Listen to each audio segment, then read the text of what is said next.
The glittering room, the silent stings. The ballroom of the Al Sahara Grand Hotel in Dubai glittered as though the walls themselves had been dipped in gold. Crystal chandeliers cascaded downward like frozen waterfalls of light, scattering 1,000 fractured beams across the polished marble floor. The air shimmered faintly with perfume, oud, jasmine, and something sharper, the scent of wealth itself, if it could be bottled. Waiters in crisp uniforms glided between tables dressed in linen white as desert sand under moonlight, balancing trays heavy with Bordeaux, champagne, and appetizers so delicate they seemed sculpted rather than cooked. In one corner, a string quartet played in restrained whispers, notes floating like silk threads weaving through the chatter of the elite gathered tonight. The guests, politicians, billionaires, aristocrats, moguls, spoke in hushed tones, their laughter precise, rehearsed, the sort of laughter that let everyone know who truly belonged and who did not. Among the waiters moving like shadows across this grand stage, Amara Johnson stood out though she tried her best not to. Her uniform was the same, black apron tied neatly at her waist, hair pulled into a smooth bun, white gloves over hands that trembled only when she let herself remember the message sitting unread on her phone. Her shoes, scuffed though carefully polished, had been noted already by more than one guest with a glance too quick and a smile too thin. She was not new to these looks.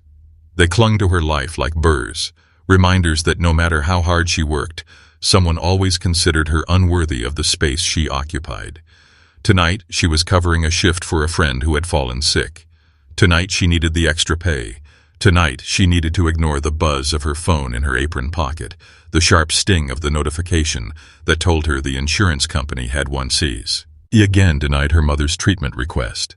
A mother who had sacrificed everything to raise her, who had carried 2 jobs and then 3, who had taught Amara dignity even when the world tried to strip it from them. That rejection message was a stone lodged in her stomach, but she had no time to break down. She had to stand. She had to serve. Amara walked the floor like someone threading a narrow path through knives. Every sound was magnified, the clink of crystal, the scrape of silverware, the subtle murmurs that carried both disdain and indifference. A woman in a fur stole tightened her grip on her clutch as Amara passed, as though proximity itself might tarnish her jewels. At a nearby table, 2 men whispered, "They really are pushing diversity tonight," followed by the quick giggle of a woman dismissing his remark with, "Don't be sensitive, it's a joke." But jokes, Amara knew, left grease stains on the heart. She inhaled, counted to 3, exhaled. Her father's voice echoed in her memory, his gentle baritone, his scholar's patience. Words are power, Amara, but before words there is breath. Breathe before you speak, breathe before you act. Do not let them own your silence, but do not waste your strength on the undeserving. She carried those lessons with her as she carried the silver tray, balancing crystal glasses filled with wine so dark it seemed like velvet poured into glass. She set down the first glass before the senator. The liquid rippled, but did not spill. Her hand was steady, despite the quake in her chest. Yet as she moved to place the next glass, Karim leaned back in his chair, his voice slipping into Arabic, smooth and practiced, but barbed with intent. "A lowly creature dares to touch crystal," he said, not softly but not loudly enough for everyone to understand. His words were a strike dressed as silk. The table erupted in laughter, sharp, explosive, unkind. They were certain she would not understand. To them she was a servant, a shadow, someone without language beyond "yes, sir," and "thank you, madam." The laughter cascaded around her like glass breaking. The senator slapped the table. The socialite's pearls rattled as her throat shook. The tycoon leaned back with a grin that looked rehearsed. They laughed because they thought they were safe. Amara froze for a heartbeat, the stem of the crystal glass cool against her gloved fingers. She could bow her head. She could pretend she had not heard. She could leave the words where they were dropped, swept under the rug of her silence. But silence was a weight, and she had carried it too long. She thought of her father, who had taught her not only English but Arabic, French, even fragments of Swahili, because he had believed in the power of voices crossing borders. She thought of her mother, who at that very moment lay in a hospital bed, fighting a battle that insurance companies found unworthy of investment. Amara straightened her back. Pain did not make her loud, but it stiffened her spine. The tray grew lighter in her hand as resolve filled her veins. She placed the glass down carefully, precisely, then lifted her gaze. In flawless Arabic, her voice calm, her tone steady, she replied, "The crystal glass does not lower the one who holds it. It only reflects the dignity of the one who drinks from it." Silence fell like a hammer striking marble. The laughter died mid-breath, mouths still open, eyes wide in disbelief. The senator's fork slipped from his hand and chimed against porcelain. The ambassador froze, pen poised above a napkin. The tycoon's smirk faltered. Layla's eyes widened, her lips parting with a faint whisper of awe. For the first time in that glittering hall, all eyes were on Amara, not as a shadow, not as a servant, but as a woman who had just cracked the wall of arrogance with nothing but words. The air itself seemed to still, the quartet's strings trembling faintly in the background. No one expected her to understand. No one expected her to answer. And yet she had. And in that moment, the grand ballroom of the Al Sahara Hotel was no longer theirs. It was hers. The challenge of words. The silence that followed Amara's reply stretched across the ballroom like a curtain pulled tight. Every face at Karim al-Mansour's table seemed frozen, caught mid-expression between laughter and disbelief. The senator, who moments ago had been guffawing, leaned back, blinking as though he had just been struck. The socialite with her pearls lifted her glass but did not sip. Even the media tycoon, who thrived on quick wits and faster insults, seemed at a loss. Amara stood with her tray resting lightly at her side, her posture composed, her face calm, as though she had rehearsed this moment all her life. Yet inside her chest her heart thundered, beating hard enough to shake her bones. She had not planned this. She had not stepped onto the ballroom floor tonight thinking she would confront one of the most powerful men in the Middle East. She had only come to earn her pay, to endure the sneers, to send money home. But words, once released, carry their own weight, and hers had shifted the gravity of the room. It was Clara, the pearl-draped socialite, who recovered first. She tilted her head, a smile too polished to be genuine curving her lips. "How quaint," she said, her English smooth and dripping with condescension. "A parrot can mimic a phrase if it hears it often enough. Surely we shouldn't be too impressed." Her words were designed to deflate the moment, to fold Amara's courage into the safe box of performance. The senator grunted in agreement, his tone thick with whiskey. "Yes, yes, tourist phrases. Anyone can memorize a line or two. Doesn't mean she actually understands." Their laughter tried to crawl back into the space, hesitant, nervous, like animals testing a trap. Karim leaned forward, his eyes narrowing, his smile tight. He did not like being challenged, especially not by someone he considered beneath his notice. He switched back to Arabic, his voice silk over steel. "If you are truly fluent," he said, "prove it. Speak not like a mimic, but like someone who understands. Or are you nothing but a trickster with a good ear?" The challenge hung heavy in the air, baited with contempt. Around him the guests straightened, curious now, hungry for sport. A woman in a gown the color of sunlight tapped her fork against her glass. "Yes," she said, laughter bubbling in her throat. "Say something more. Impress us, or else admit you are nothing more than a one-trick pony." Ting, ting, ting, her fork chimed, and soon others joined, the sound rising like a mock applause. Amara could have stepped back. She could have bowed and retreated into silence. No one would have blamed her. Not her colleagues, not the quiet busboys watching from the edges of the hall, not the young hostess at the reception desk who had already whispered encouragement with her eyes. But retreat was no longer an option. She thought again of her father, Professor Samuel Johnson, who had spent his career teaching languages at a small university, who had believed that knowing another tongue was not only a skill, but a window into another soul. From the time she was 6, he had sat her on his knee and read to her in Arabic, not only words but poems, verses of wisdom that carried centuries of culture. She remembered him reciting from Al-Mutanabi, "If you ventured in pursuit of glory, do not be satisfied with less than the stars." Her father had died before he could see how those lessons would be tested, but tonight his voice lived in her memory. She inhaled, held her breath, then released it as he had taught her. "If you wish to listen," she said in Arabic, her voice steady, her diction flawless, "then I will let the words speak."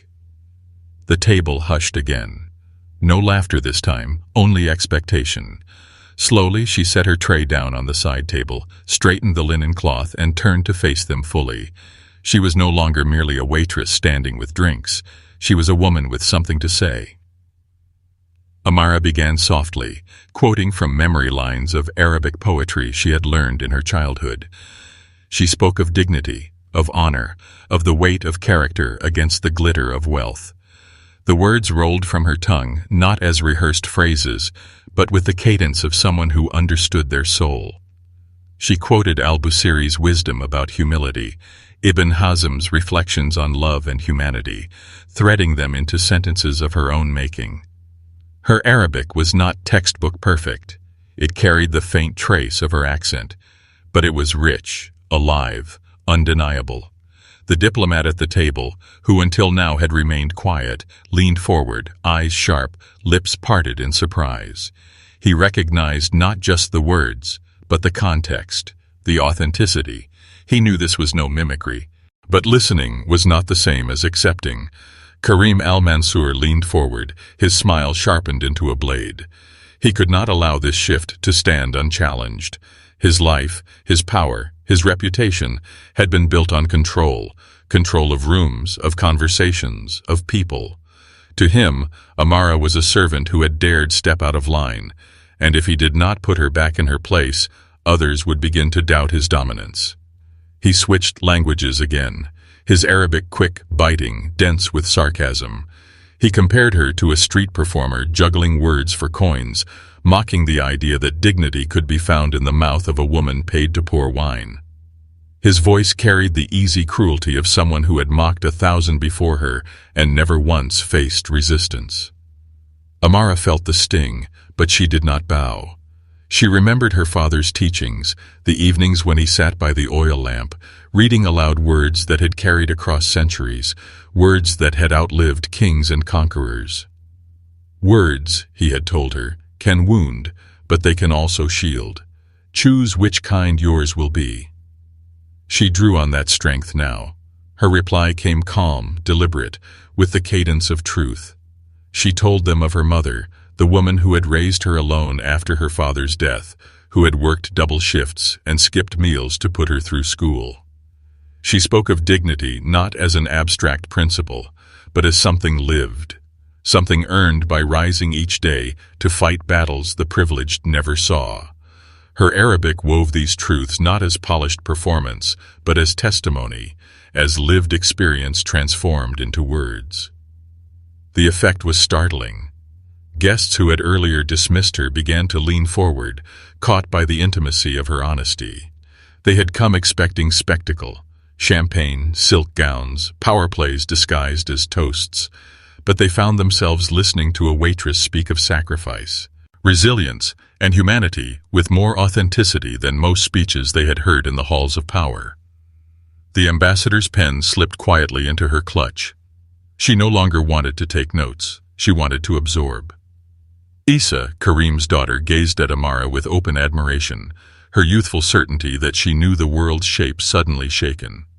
Even the media tycoon, who had smirked at her earlier, tapped his fingers on the table nervously, as though uncertain whether he was witnessing the beginning of a story that would reach beyond this hall. Karim, however, was not moved. His pride burned too fiercely. He forced a laugh, attempting to summon the old rhythm back, but it rang hollow in the air. He called her insolent, daring, ungrateful. He reminded her, in words meant as a lash, that she was paid to serve, not to sermonize. "Do not mistake our indulgence for respect," he sneered in English now, making sure the whole table understood. "You are a waitress, not a scholar. Do not pretend otherwise." But the words, though sharp, did not land the way he intended. The room no longer moved in chorus with him. They heard Amara's strength now, and his insistence sounded more like desperation than authority. Amara straightened her shoulders.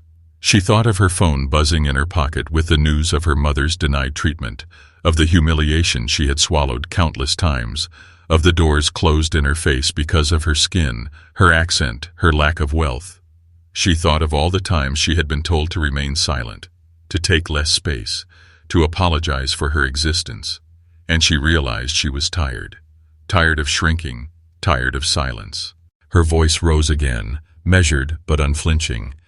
"True wealth is not in what you own," she said in Arabic, her tone carrying the clarity of glass struck pure. "It is in what you give. A man who mocks others reveals not his strength but his emptiness. A woman who serves with dignity is wealthier than any who dine without respect."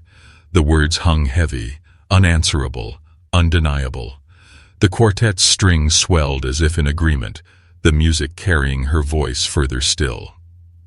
The journalist seated 2 tables away had already lifted his phone discreetly, recording the moment. He knew instinctively that this was no ordinary clash of words, no trivial ballroom spectacle. This was the kind of moment that people would replay, share, dissect. The moment a woman with nothing defied a man who had everything, and did so not with rage or violence, but with language itself. He captured Karim's tightening jaw, Amara's steady gaze, the shifting expressions of the guests as they realized they were witnessing history in miniature. The applause began with Isa again, stronger this time, firm and unembarrassed. Her clapping broke through the tension like sunlight piercing storm clouds. The ambassador followed, her hands meeting in quiet but firm approval. The sound spread slowly, hesitantly at first, then gaining momentum as others joined. Not everyone applauded, but enough did to make it clear. The room had tilted. The balance of power had shifted, and there was no going back. Karim sat rigid, his fingers clenched around the stem of his glass.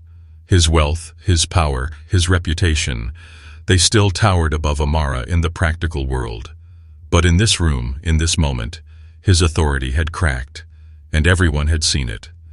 And he knew as well as she did that cracks, once formed, have a way of spreading.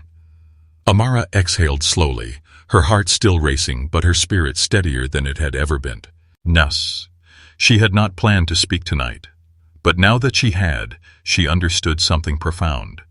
Silence had been the armor of those who mocked her, and her words had pierced it clean through.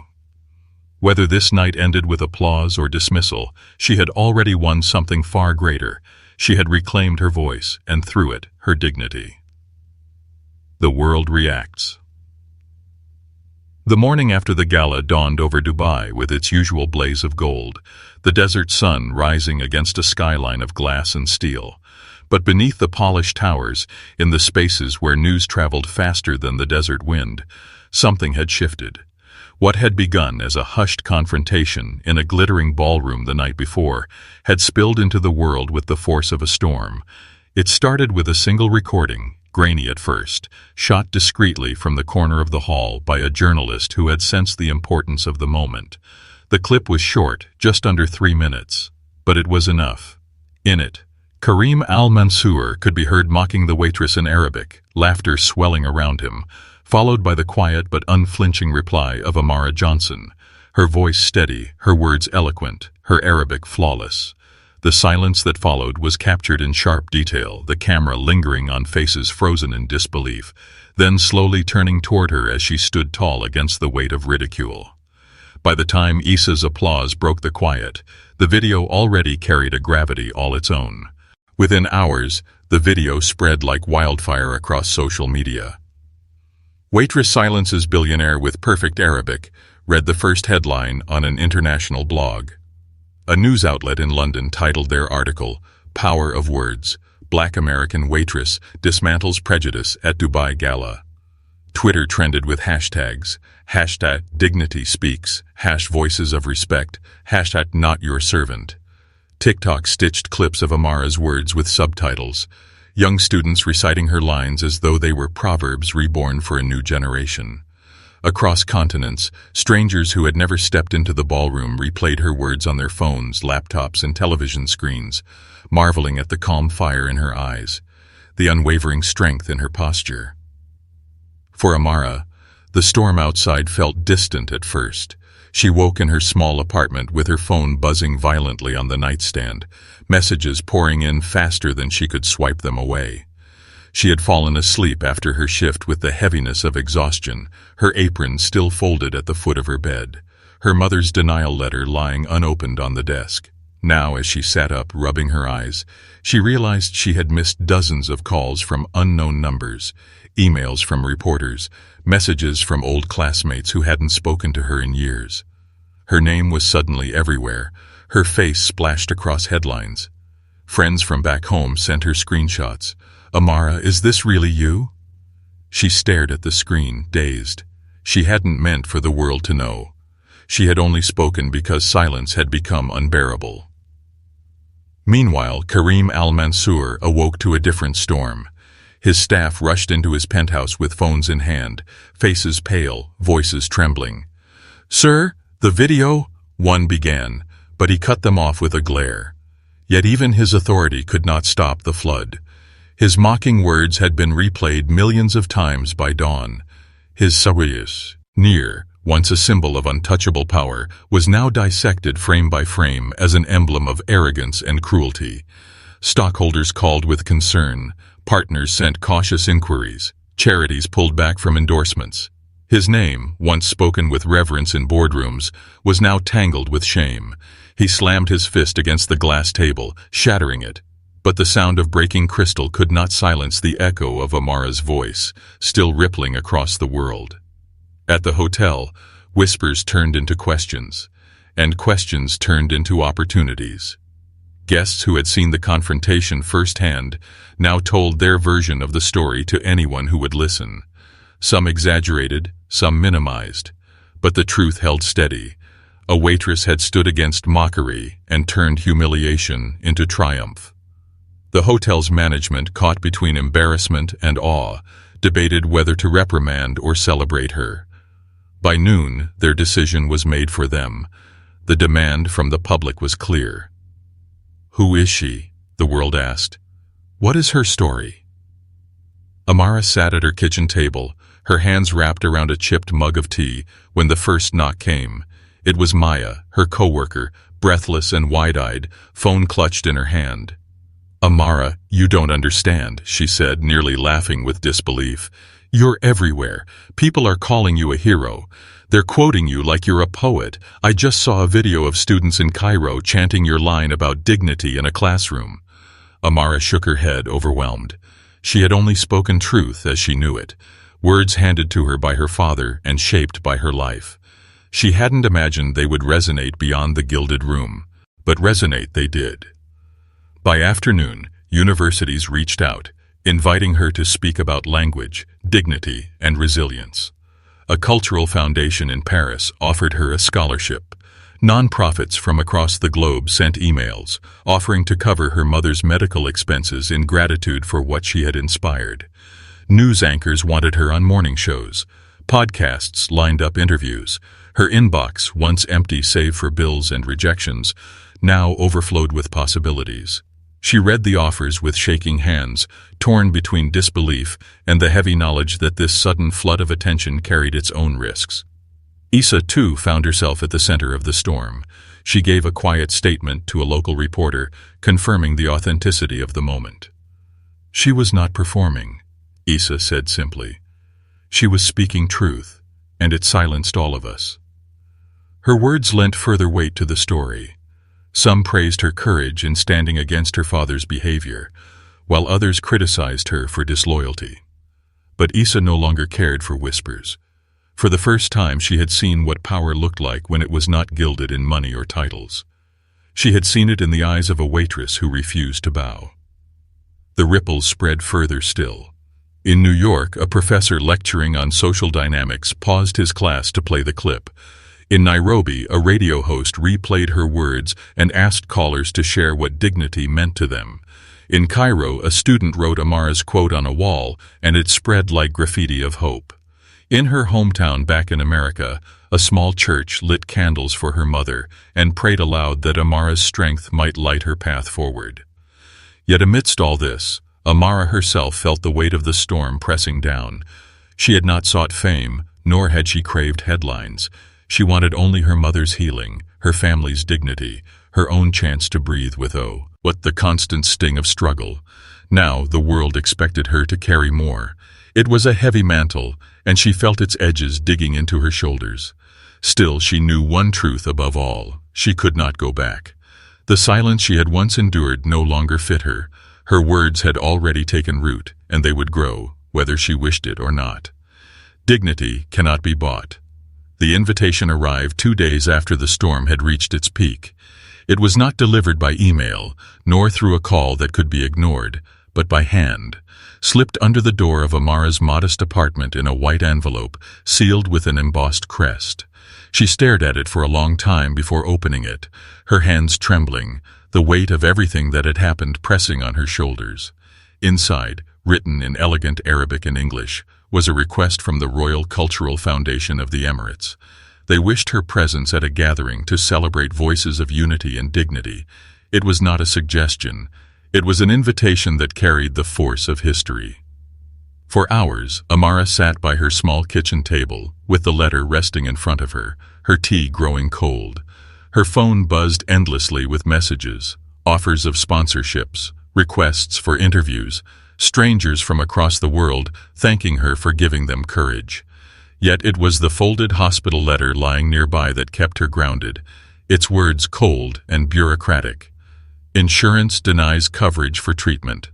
She looked at it and thought of her mother's worn hands, the way they had held hers through every storm. Whatever her own fears, Amara knew she had to go. She had to use this moment, not for herself, but for the woman who had given her everything. The gathering took place in a hall unlike the gala, grand but dignified, less a show of wealth than a celebration of culture. Tapestries lined the walls, verses of Arabic poetry embroidered in gold thread. Scholars, diplomats, artists, and leaders sat in neat rows, waiting for the speakers of the evening. Amara entered quietly, dressed not in a uniform but in a simple gown of deep blue borrowed from a friend, her hair braided neatly, her posture tall. Whispers ran through the crowd as she took her seat near the front. Some recognized her face immediately from the video that had circled the globe. Others leaned in to hear her name repeated in low voices, the waitress who had silenced a billionaire, the woman who spoke truth. Karim was there too. His presence was unavoidable. He was too deeply woven into the elite networks of the city to be excluded, no matter the scandal, but he no longer carried himself with the effortless arrogance of before. His smile was thinner, his shoulders tighter. The weight of global scorn had left cracks in his facade. His empire still stood, but its foundations trembled. Investors had withdrawn. Media coverage had turned hostile. And everywhere he went, whispers of that night followed him like shadows he could not escape. Tonight, for the first time, he was not the one people came to see. Tonight, they were here for her. When her name was called, Amara walked to the stage with deliberate calm. The lights above were warm, the silence heavy but expectant.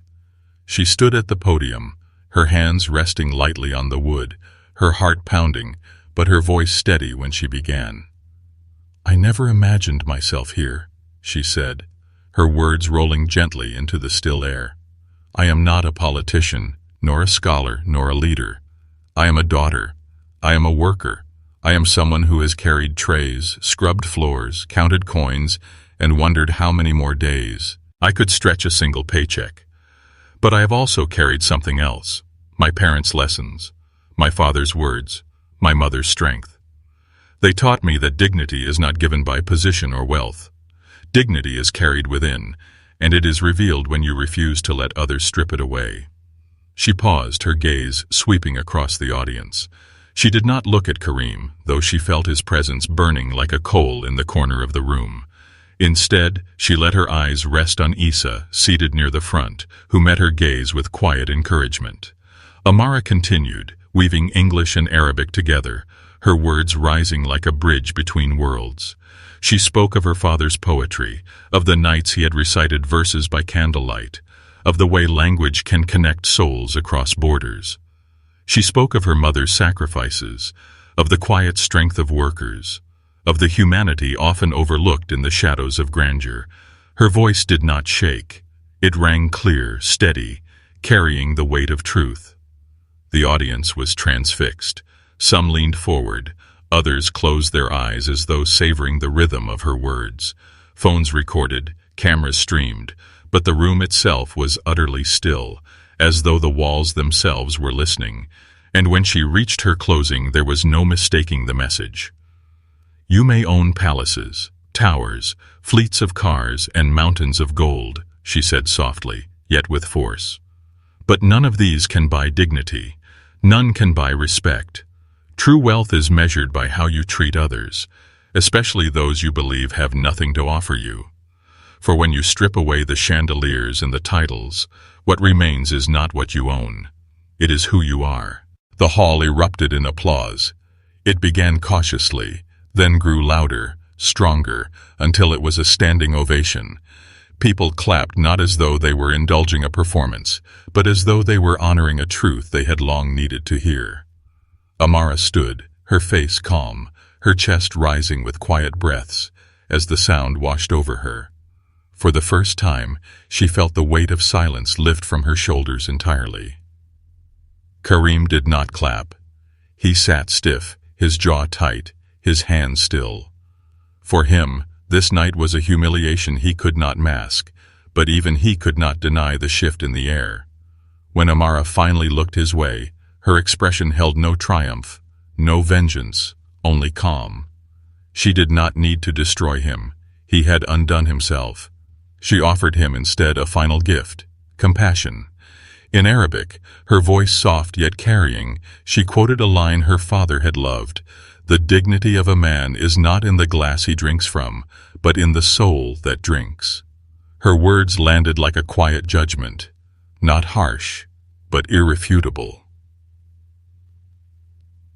Later that night, when the applause had faded and the hall had emptied, Amara walked into the cool night air.